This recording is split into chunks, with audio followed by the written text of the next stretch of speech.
सेठ जी उनका बिल बनाना स्पेशल थाली उनकी। चलो ठीक है, बना लो। और मेरी तनख्वाह। अरे हाँ यार, वो सुबह ही देना था, मैं भूल गया। अभी मैं तुम्हारे पापा को ट्रांसफर कर देता हूँ। धन्यवाद सेठ जी।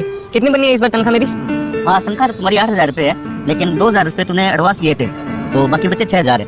और ये तुम्हारे पापा के अकाउंट में दे दी। 6,000, 2,000 घर का किराया, 1500 बिजली वाले को देने हैं, 2,000 राशन वाले को भी देने हैं, 500 रुपये मम्मी की दवाई। क्या है यार, 6,000 तो इन्हीं में खर्च हो जाएंगे। क्या हुआ? हुआ क्या अंकल, मैंने सोचा कि आप जो तनख्वाह दोगे उससे घर का खर्चा निकाल के जो भी पैसे बचेंगे उससे मैं 11वीं की किताबें लूंगा, और अब 700 रुपये कम रह रहे हैं। तो एडवांस चाहिए तुम्हें? नहीं नहीं अंकल, एडवांस की कोई जरूरत नहीं है। मैं काम करता हूँ, अगले महीने किताबें ले लूंगा। क्या कह रहा था वो लड़का? ये कह रहा था ना 11वीं क्लास की बुक्स खरीदनी है, पैसे कम पड़ गए। हाँ रहता है, ये यही होटल में काम करता है और फैक्ट्री में रहता है। हाँ साहब, ये 10वीं में टॉप आया है, पढ़ाई के साथ साथ यहाँ काम भी करता है और घर वालों को सपोर्ट भी करता है। अच्छा बच्चा है, अपनी जिम्मेदारियां निभा रहे हैं। जिनको चीजों का अभाव होता है ना वही कामयाब होते हैं। अरे भैया जी। हाँ जी। वो लड़का कहाँ है? कौन?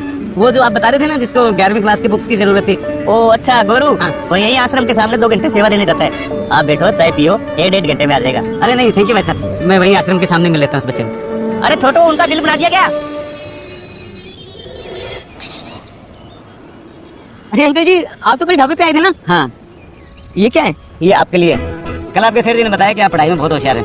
आप ढाबे पे काम भी करते हैं और साथ साथ पढ़ाई भी करते हैं। रुक जा बेटा, मैं संकट मोचन हनुमान हूँ, मैं तेरे सभी संकट दूर कर दूंगा। तू इस वीडियो को लाइक करके चैनल को सब्सक्राइब कर ले और कमेंट में जय श्री राम लिख कर जरूर जाना। और देख, लाइक और सब्सक्राइब करने के बाद रीमिक्स वाले ऑप्शन पर क्लिक कर यूज दिस साउंड वाले बटन को 2 सेकंड तक दबाए रख, फिर देखना ये जादू होगा। इसे ट्राई करना मत भूलना। अगले साल के लिए बुक्स की जरूरत है। दरअसल क्या है, मेरे बेटे ने अभी 11वीं पास किया, उसके लिए। दोस्तों, तब चाचा जी बोलते हैं ये किताब में एक कागज़ का टुकड़ा है, लेकिन मैं इसे कागज़ का टुकड़ा नहीं मानता, क्योंकि इसमें ज्ञान लिखा है और ज्ञान कभी बेचा नहीं जाता बल्कि आगे बढ़ाया जाता है। बेटा, अच्छे से पढ़ाई करना और जब आप अगले साल पास आउट हो जाओ तो ये किताब किसी ज़रूरतमंद बच्चे को दे देना। अगर हम सब मिलकर ये छोटी सी काम कर दे तो हर बच्चा पुरानी किताब किसी और काम लेने के लायक बना सकता है। तो ये यकीन मानो, एक दिन पूरा हिंदुस्तान पढ़ लिख जाए। तब लड़का मुस्कुरा कर कहता है, हाँ चाचा जी, आपने मेरी बहुत मदद की है। मेरी माँ हमेशा कहती थी, जब भी मदद की जरूरत हो तो दिल से भगवान को पुकारना, वो किसी न किसी रूप में फरिश्ते को भेज देते हैं। उसके बाद चाचा जी लड़के से बोलते हैं, गॉड ब्लेस यू बेटा, हमेशा मेहनत करते रहो, अपने माँ बाप की सेवा करते रहो, क्योंकि वही असली सफलता की शुरुआत होती है। याद रखना, किताबें पुरानी हो सकती है लेकिन इसमें लिखा हुआ ज्ञान कभी पुराना नहीं होता।